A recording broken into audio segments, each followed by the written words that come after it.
Good afternoon, everybody, and it is not a good afternoon. That has been happening all day. I'm not even joking, all day. Welcome to Britain. Welcome to England. The weather sucks. No wonder people get, what is it called, sad? Seasonal depression or something? I mean, God, terrible weather. Ugh. Right, well, this is my first YouTube video. All of them, unfortunately, are just gonna be me talking. You guys aren't gonna see my face. Because obviously, because my case didn't go to trial because of that, defense bullshit, and because, they came up with an excuse and it worked. I get that he's sick and I get that he's got Alzheimer's, and I've spoken about, how difficult it is for me to be angry with Alzheimer's now, because it's giving me the justice that obviously the justice system didn't, because they took too long.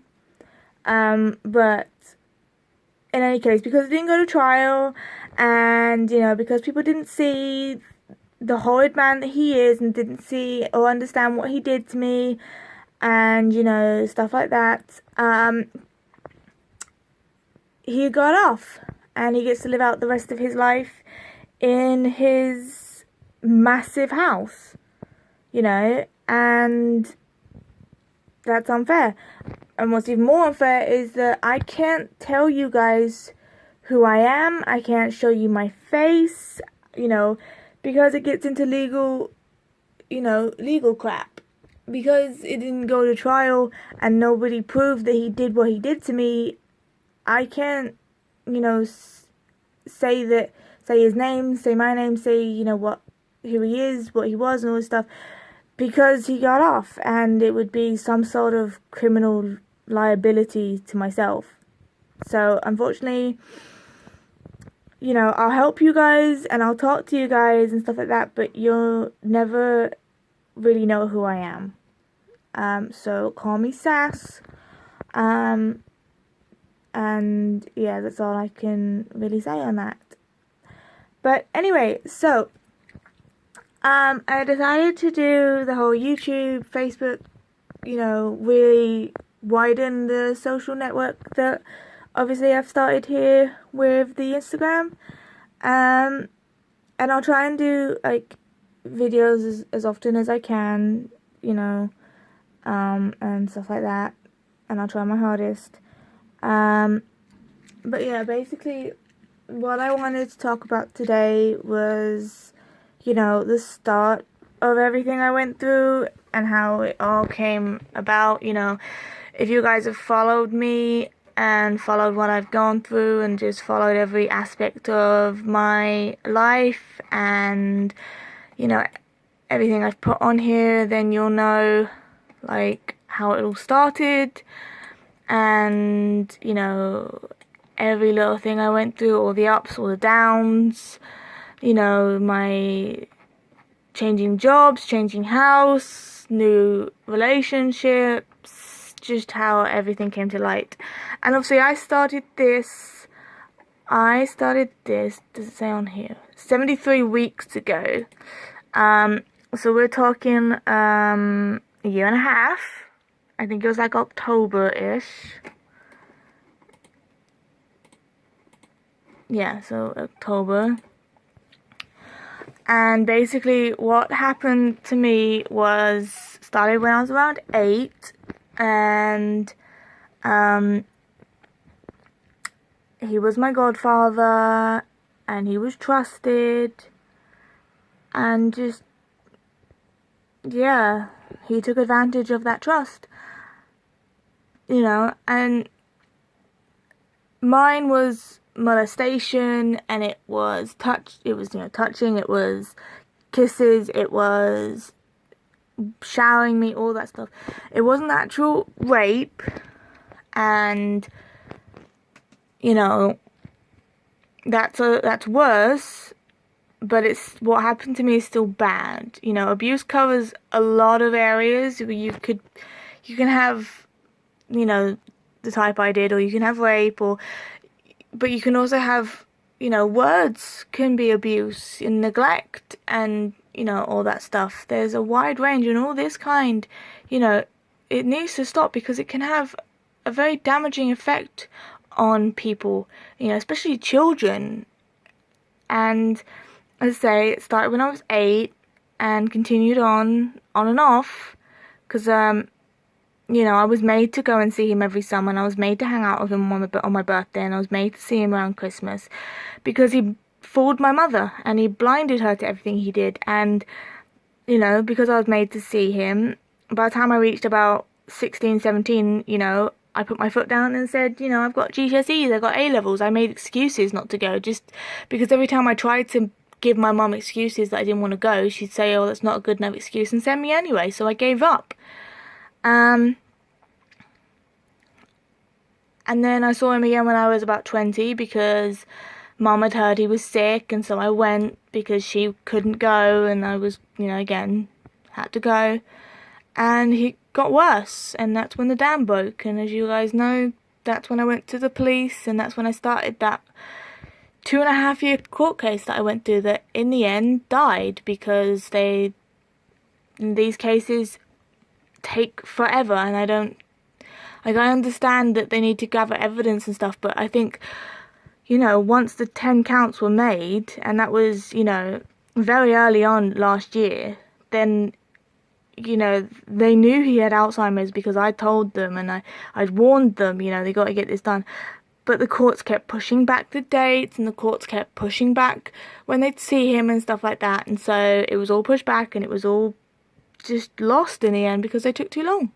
These things shouldn't take this long, because you can have not just people that are sick like my abuser, but you can have people that jump bail and people that run off. And if you give people enough time, you know, on bail and stuff like that, then who's to say they won't, you know, run away or do this again or go after their victim?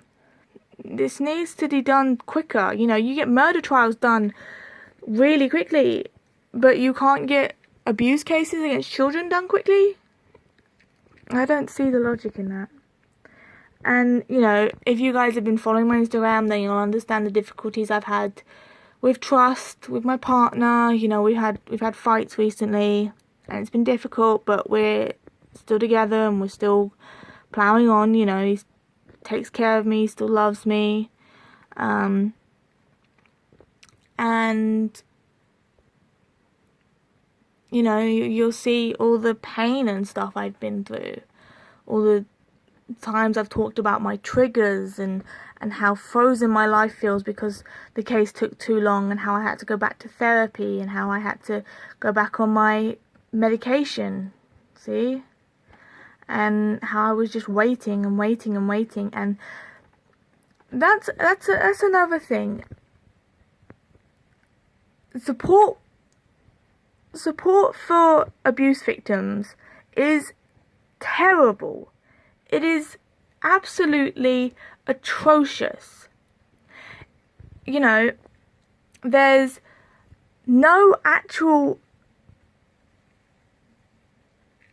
what's the word I'm looking for? Good enough organizational way of working when it comes to someone puts in a claim of abuse. You know, from that moment, there should be therapists, support workers, people to help you. But when I was going through this, I just kept getting passed around, and every damn time I called my support worker or the other person that was meant to help me, all I ever got was, they don't work today, they're not here, they're sick, they're away. And my police officer, oh my god, if you guys have been looking through my Instagram, you'll know she disappeared about March of last year, and I didn't get hold of her until October. And then by the time I did get hold of her, she was rude. She was horrible to me. She was short with me, rude to me, and she just all made it seem worse. And so I had to go back on my meds. I had been clean for almost 13 months. And then these people don't take enough care of us, and they wonder why we give up on the cases, why we say no more, why we just leave. Because they make it worse. They're meant to be helping us, and they don't. So, that's one major thing that has to change as soon as possible. They need better support people. And the police need to learn from their mistakes. So, as I was saying, if you've been watching my Instagram yet, you'll notice how everything changed and how the defense came up with this excuse that he was mentally unfit to stand trial, which, I understand people get sick, but I had warned them 2.5 years ago when I started this case that he had early onset Alzheimer's and that they needed to get a conviction as soon as possible because he could get sicker.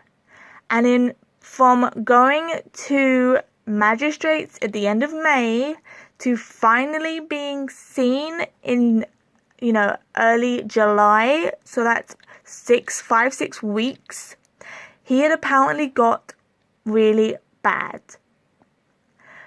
They had pushed my court date back 2 or 3 times. So, I blame the courts for pushing it back and not seeing him sooner, because if they'd seen him sooner, then all this bullshit wouldn't have happened.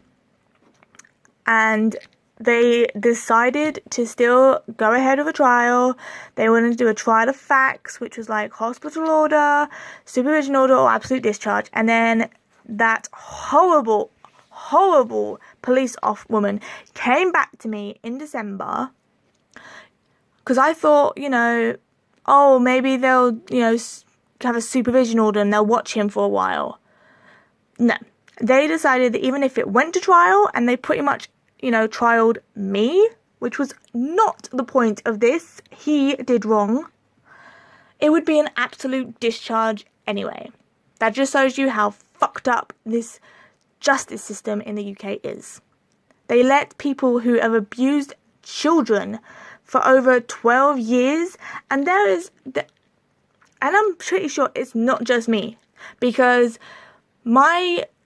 he used to work at an all-girls school. Creepy, right? Yeah, he used to work at an all-girls school in my hometown, and when the police went to that school, they had a new headmistress that had only been there a couple of months. The police start poking around, coming back and forth with them, and they're like, no, we don't have anything. And then the head teacher decides to quit.